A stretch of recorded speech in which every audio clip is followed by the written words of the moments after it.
এরপরের প্রশ্ন হলো, কি ধরনের মানুষের জন্য রোজা না রেখে ফিদিয়া দেওয়া জায়েজ, ফিদিয়ার পরিমাণ কি এবং কি ধরনের মানুষকে ফিদিয়া দেওয়া যাবে? কয়েকটি প্রশ্ন এখানে চলে আসলো। যেসব মানুষ রোজা রাখতে অক্ষম, অপারগ এবং সে অপারগতাটা স্থায়ী, তাদের পক্ষ থেকে ফিদিয়া দিতে হবে।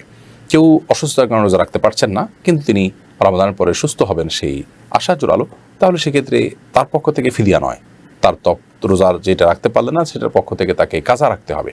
আর যিনি সিয়াম পালন করতে পারেন রমাদানে, পরবর্তীতে তিনি সিয়াম আর রাখার মতো সামর্থ্য আসলে নাই, যেমন বার্ধক্যজনিত অসুস্থতা, যেটা আর তার সুস্থ হওয়ার সম্ভাবনা খুব একটা নেই, তো এরকম ব্যক্তি তাদের তরফ থেকে ফিদিয়া দিতে হবে। আল্লাহ সুবহানাহু ওয়া তাআলা বলেছেন, ওয়া আলাল্লাযীনা ইউতিকুনাহু ফিদিয়াতুন তাআমু মিসকিন, এবং যারা অপারগ রোজা রাখতে, সিয়াম পালন করতে, তাদের তরফ থেকে মিসকিনকে খাদ্য দান করবে ফিদিয়া স্বরূপ।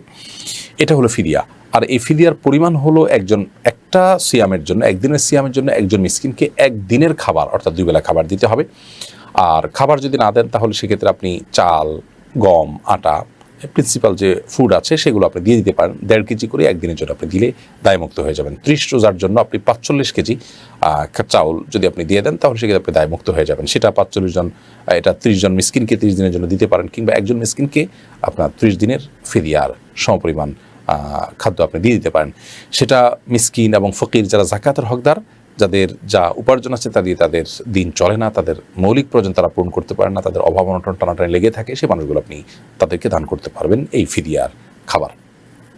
এরপরে প্রশ্ন করেছেন অনুপ্রেরণা আইডি থেকে, ইউটিউব, ফেসবুক এবং বিভিন্ন সোশ্যাল সাইটে অনেক কন্টেন্ট ক্রিয়েটর আছেন যারা অল্প কিছু ভিউসের জন্য কোরআন অনেক আয়াত এবং হাদিসকে বিভিন্ন ধরনের ডিজে গান এবং কিছু কষ্টের গান দিয়ে উপস্থাপন করছে, যা আসলে দৃষ্টিকটু এবং অর্থহীন। এই বিষয়ে যদি কিছু বলতেন। খুবই গর্হিত কাজ। আমাদের অনেকেই এই সোশ্যাল মিডিয়া থেকে অর্থ উপার্জনের জন্য আমরা কোরআন আয়াতকে, ওয়াজ নসিহতের ক্লিপকে, ওলামা একরামের ছবি ভিডিওকে আমরা মিউজিক ইত্যাদি দিয়ে ব্যবহার করছি শুধু অ্যাডসেন্স করে উপার্জন করবার প্রয়োজনে।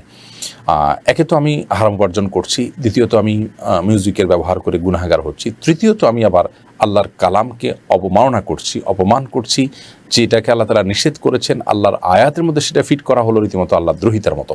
অর্থাৎ এখানে ট্রিপল গুনাহ হচ্ছে। বিধায় আমাদের তরুণ এবং কিশোর ভাইদেরকে আমরা আহ্বান করব এই ধরনের হেঁয়ালিপনা থেকে, এ ধরনের দায়িত্ব জ্ঞানহীনতা থেকে এবং এ ধরনের নাজায়েজ কাজ থেকে আমাদেরকে বেরিয়ে আসার চেষ্টা করতে পারলে আমাদেরকে তৌফিক দান করুন। এমনি রুবেল ইসলাম লিখেছেন, আমি ভুট্টা চাষ করি, ভুট্টার জাকাত কিভাবে হিসাব করব? ভুট্টার জন্য ভুট্টা চাষ হলে যতবার চাষ হবে আপনাকে জাকাত দিতে হবে, যদি সেটা নেশাব পরিমাণ হয়। নেশাব হলো 25 মণ। আপনি যখন ভুট্টা চাষ করবেন, ভুট্টা যদি 25 মণ সম পরিমাণ হয় তাহলে সেক্ষেত্রে সচরাচর আমরা নিজেরা সেচ করি, এগুলোকে চাষাবাদ করি। অতএব সেখানে প্রতি 100 কেজিতে 5 কেজি করে আপনি 5 কেজি হারে আপনি ভুট্টা গরিব দুঃখীকে দান করে দিবেন, ফকির মিসকিনদেরকে দান করে দিবেন, জাকাতের হকদার যারা তাদেরকে দান করে দিবেন। এটাই হবে ভুট্টার জাকাত। ফসলের জাকাত সম্পর্কে আমরা অনেকেই ওয়াকিফাল নই। আমরা নগদ অর্থ, ব্যবসার মালামাল এবং স্বর্ণরূপা এগুলোর জাকাত সম্পর্কে কম বেশি জানলেও গবাদি পশু এবং আপনার ফসল এগুলোর জাকাত সম্পর্কে আমাদের সমাজে খুব একটা জানাশোনা নেই। শুধু যে পরিমাণ ফসল বাংলাদেশে প্রতি বছর উৎপাদন হয় সেই ফসলের যদি জাকাত দেওয়া হয় তাহলে এদেশে খাদ্য ঘাটতি আর থাকবে না।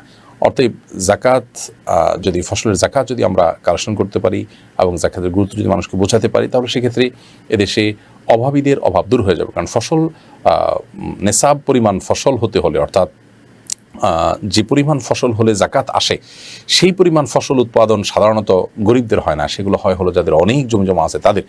অতএব তারা যদি তাদের সে সমস্ত জমির জাকাত দেন, ফসলের জাকাত দেন, তাহলে সেক্ষেত্রে এদেশে অভাবী মানুষদের কিন্তু আর কষ্ট বা অভাব থাকার কথা নয়।